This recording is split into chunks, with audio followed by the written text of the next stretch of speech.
আজকে আপনাদের সাথে একটি গল্প শেয়ার করব। গল্পের নাম হলো ছোট্ট চেষ্টা বড় সাফল্য। রহিম নামে এক ছেলে ছিল, পড়াশোনায় খুব একটা ভালো না, তাই সবাই তাকে বলতো তুই পারবি না। কিন্তু রহিম একদিন নিজের সাথে প্রতিজ্ঞা করলো, একবার না পারিলে দেখো শতবার। প্রতিদিন সামান্য করে একটু চেষ্টা করত, কখনো 10 মিনিট পড়তো, কখনো 15 মিনিট। ধীরে ধীরে সে বুঝলো ছোট্ট চেষ্টা কখনো ছোট হয় না। পরীক্ষার দিন এলো, সবাই অবাক। রহিম ক্লাসে প্রথম। সে হাসলো আর বলল, আমি অন্যদের হারাইনি, আমি হেরেছি আমার অলসতাকে। তাই তোমাদের উদ্দেশ্যে বলবো, কখনো হাল ছাড়বে না, কারণ হাল ছাড়লেই শেষ। হাল ছাড়লে কখনো সামনে এগোতে পারবে না। তোমাদের কিছু কথা বলি, সেগুলো সব সময় মনে রাখবে।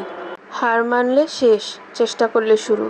আজকেই শুরু করো, কারণ আগামীকাল কখনোই নিশ্চিত না। কষ্ট যত বড়, অর্জনও তত বিশাল। নিজেকে বদলালে জীবন নিজে থেকেই বদলে যাবে। একটুখানি ধৈর্য অনেক বড় সাফল্য এনে দেয়। স্বপ্ন দেখো, তারপর সেই স্বপ্নের জন্য লড়াই করো। তোমার সময় আসবেই, শুধু হাল ছেড়ো না। যেখানে ভয় আছে সেখানেই জয়ের শুরু। প্রতিদিন একটু একটু করে এগোলে একদিন অনেকটা পথ পেরিয়ে যাবে। তুমি পারবে, যতক্ষণ পর্যন্ত তুমি বিশ্বাস করো তুমি পারবে। কাউকে বলো না, কিন্তু তুমি প্রতিদিন যতটা লড়াই করো সেটা সত্যিই প্রশংসার যোগ্য। হয়তো আজকে ক্লান্ত লাগছে, কিন্তু মনে রেখো, তোমার এই চেষ্টা একদিন হাসিতে বদলে যাবে।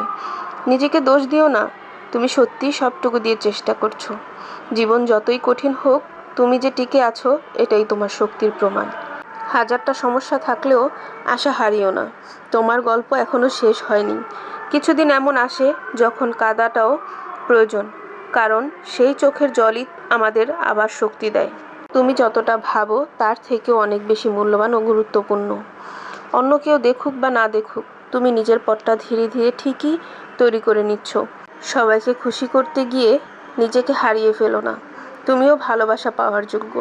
হাল ছেড়ো না, তোমার আগামীকাল আজকের চাইতে অনেক সুন্দর হবে, এই বিশ্বাসটুকুই তোমাকে ধরে রাখুক।